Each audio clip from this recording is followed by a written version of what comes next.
Dans l'histoire du Marvel Cinematic Universe, il y a de nombreux moments qui ont jamais vu le jour. Et aujourd'hui, je vous propose qu'on plonge dans l'un de ces moments, dans un caméo qui a été supprimé dans le film Avengers, l'ère d'Ultron, film de la phase 2 sorti en 2015. Le deuxième film Avengers de l'Infinity Saga. Et il y a des choses vachement intéressantes avec ce caméo, parce que franchement, on peut se demander qu'est-ce qu'aurait été le MCU aujourd'hui s'il avait été gardé, parce qu'il aurait été à mon avis radicalement différent sur certains aspects. Pourquoi il a été coupé et surtout à quoi ressemblait la scène. Alors préparez-vous à une plongée au cœur des coulisses. En 2015, Joss Whedon rempile pour réaliser le deuxième film Avengers, l'ère d'Ultron, suivi du film Avengers qui était sorti en 2012, film qui avait eu un succès stratosphérique au box-office et même en termes de critiques. Et le but de ce deuxième film Avengers, c'était d'introduire de nouveaux personnages pour étoffer l'univers Marvel. Et il y a un personnage très iconique aujourd'hui qui devait déjà être introduit dans ce film, mais qui finalement n'a été introduit que 4 ans plus tard dans son propre film solo avant de revenir dans Avengers Endgame. Vous voyez à mon avis de qui je parle de Captain Marvel, qui est incarné aujourd'hui par Brie Larson,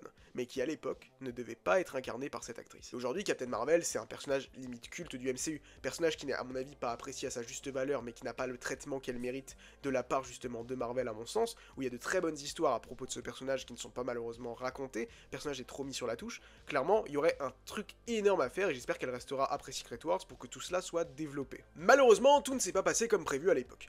Tout simplement parce que déjà, le film ramenait de nombreux nouveaux super-héros, qu'il s'agisse de Scarlet Witch, vous connaissez l'importance de Scarlet Witch aujourd'hui, Quicksilver, paix à son âme, parti beaucoup trop tôt, et le personnage de Vision, qui a un lien très fort avec Scarlet Witch, et qui a eu une intrigue plutôt intéressante, qui va même être développée dans sa propre série White Vision. Et ajouter un personnage d'envergure comme Captain Marvel, ça représentait un défi un petit peu trop surchargé pour Marvel à l'époque. Surtout qu'en 2015, il n'y avait aucun film Captain Marvel qui avait été encore annoncé, c'est arrivé un petit peu plus tard. Et comme je vous l'ai dit plus tôt, Brie Larson n'avait pas du tout encore été casté dans le rôle. À ce moment-là, faut se dire que les studios Marvel, ils étaient clairement en train de peaufiner ce qu'ils allaient faire dans la prochaine phase, à savoir la phase 3, probablement la phase la plus riche de l'Infinity Saga.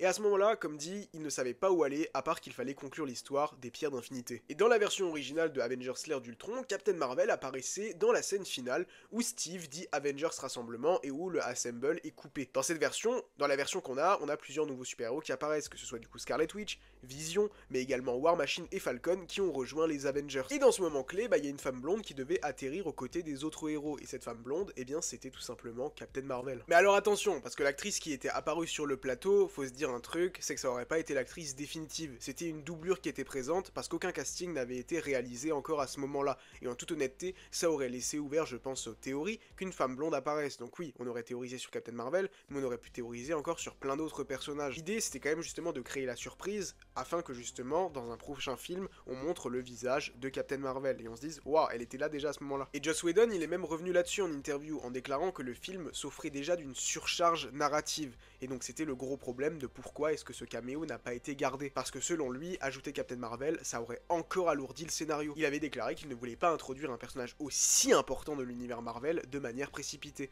et ça, pour le coup, Joss Whedon, on peut pas lui enlever que c'était plutôt un bon choix. Kevin Feige lui aussi était de cet avis, car il voulait attendre que Captain Marvel ait d'abord son propre film avant de l'introduire, histoire de l'introduire correctement. Même si au final, ce truc-là, je trouve que c'est pas forcément nécessaire. Regardez Black Panther, il est apparu dans Captain America Civil War avant d'avoir son propre film, même si son film avait déjà été annoncé. Puis Spider-Man, c'était pareil. Surtout que si on note bien avec Captain Marvel, les choses ont été un petit peu mal faites, même très mal faites, dans le sens où elle a tourné ses scènes pour Avengers Endgame avant de tourner Captain Marvel.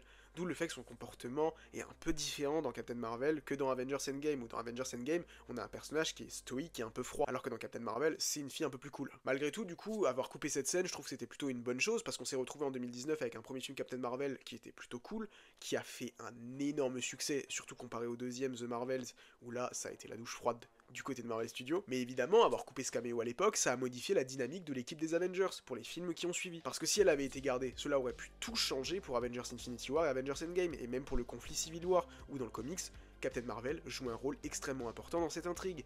Et même, imaginez si elle avait déjà été présente dans Infinity War, mais elle aurait carrément détruit Thanos. Ce qui est sûr, c'est que le caméo coupé de Captain Marvel dans Avengers l'ère d'Ultron, c'est un de mes easter eggs préférés de ce MCU, clairement. Parce que quand on se dit que si ça avait été gardé, les choses auraient pu être radicalement différentes, on se dit que ce serait un véritable what if à explorer. Dommage, what if, il préfère faire des trucs beaucoup plus nuls. Bref, si cette vidéo vous a plu, je vous invite bien évidemment à vous abonner à cette chaîne, à laisser un pouce et à activer la cloche, et nous, on se donne rendez-vous très bientôt à New York.